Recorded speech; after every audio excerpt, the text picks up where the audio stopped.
How's it going, guys? It's Krish here from Carmarthen Cameras, and I'm here with you this evening to talk about astrophotography. Now, some of you might have seen on social media that there's a cheeky little comet in the sky, Comet Neowise at the moment. Not that it's been greatly documented on social media or anything like that, but week on week in the shop we get asked, how do I start with astrophotography? You know, where do I start? What equipment do I need? What equipment do you use? So to answer all of those questions, today I'm going to go out with a couple of the guys and we're going to go and shoot this comet first and foremost. And during the course of this video, we're going to talk a little bit about the sort of the key equipment that you need and yeah, the processes involved. So we're going to be talking about long exposure photography, the types of ISOs you'll be shooting at, the shutter speeds, the apertures, all of that sort of thing, and actually try and break down for any of you beginners out there how easy it is to get a result. So tonight's venue is Paxton's Tower. I know a load of guys were up there yesterday night. Hopefully it's not as busy as it was last night, but hey, there we go. Let's get into it. Let's hit the road. I'll see you on the other side.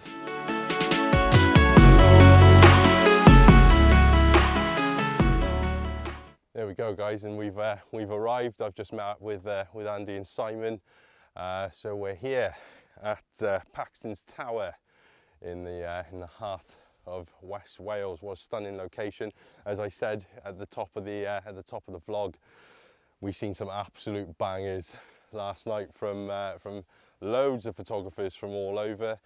There was quite a few of our very own customers down here as well, getting the shots, getting all the bangers in. So so we're gonna have a little go tonight as well. And yeah, let's jump into, just while we're all setting up, we're going to jump into how we sort of set up, and I'll run you through a few of the settings that I'll be using tonight, as well as yeah, some of the equipment as well. So let's dive into my camera bag and we'll go from there. Right then, guys, so there we go. So I've just got my basic setup all together, and we're going to kick start with my tripod. There we go, and you got Simon and Andy in the background there. So probably the most important part, really. A nice sturdy tripod that you can absolutely lock down is key.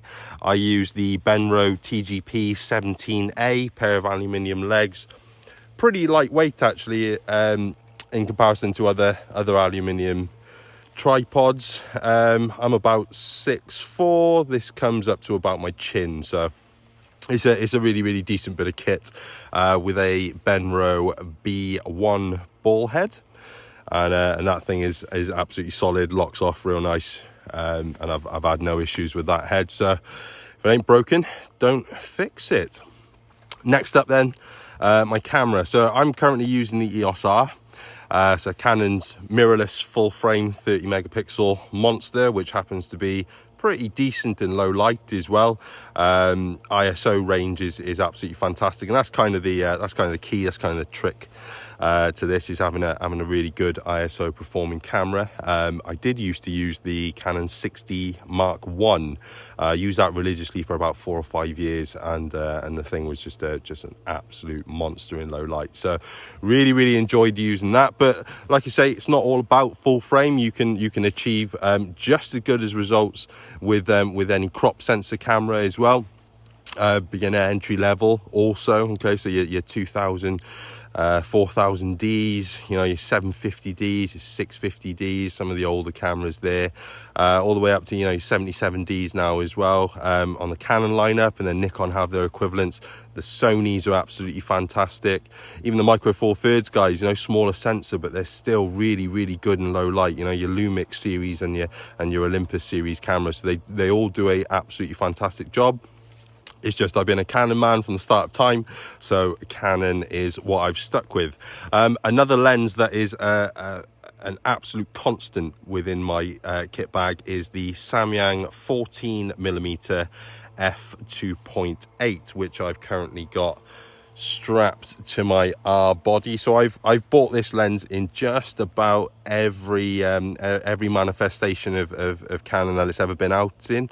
5 years ago I originally bought the Mark I version in an EF mount, which was absolutely phenomenal. and now I have the RF version of it. They're all the manual focus. I like the manual focus, simply because if I just zoom in on the top here, as you can see on the focusing ring, you have that little mark right there, that one there. That's your infinity mark.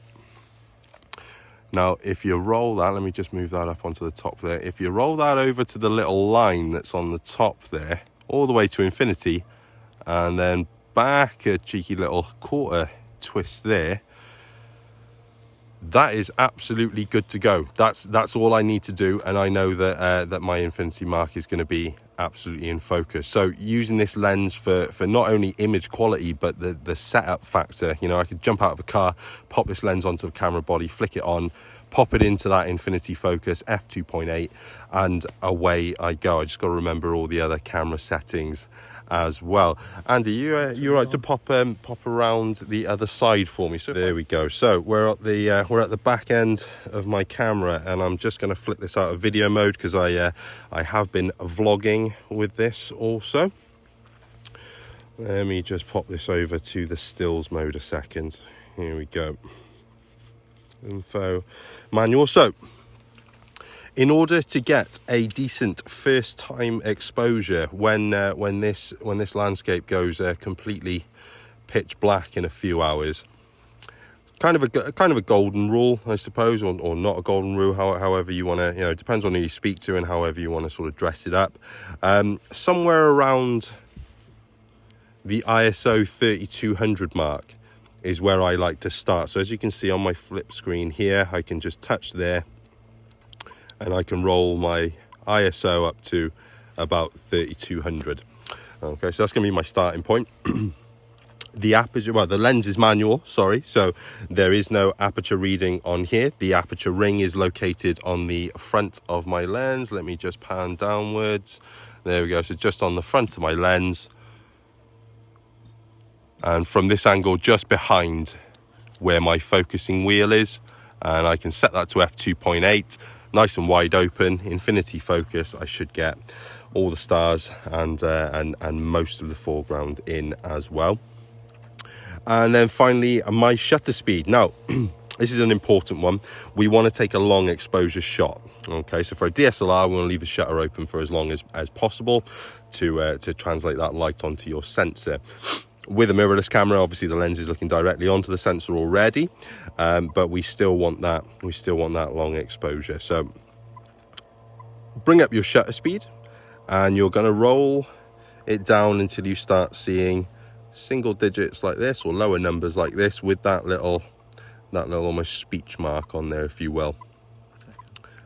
And that denotes seconds, as Andy just said there. Okay, guys, so I'm going to roll that to 30 seconds. And just hit the set button there. I don't need to hit the set button because that sets itself on the R, which is absolutely fantastic. But there we go, guys. So in a nutshell, that is how I go about starting off my exposures with a 14mm lens, f2.8, an ISO of around about 3200, and a shutter speed of 30 seconds. Obviously, there are different tools that you can use then to keep that shutter exposing for longer, like a shutter release cable, and actually most cameras now have Wi-Fi built into them. You can download pretty comprehensive apps now, which are super intuitive. That will also allow you to take full control of your camera and get anything over a 30-second exposure. But there we go, guys. So the next time I see you, I'll hopefully have some images to show you. Catch you in a bit.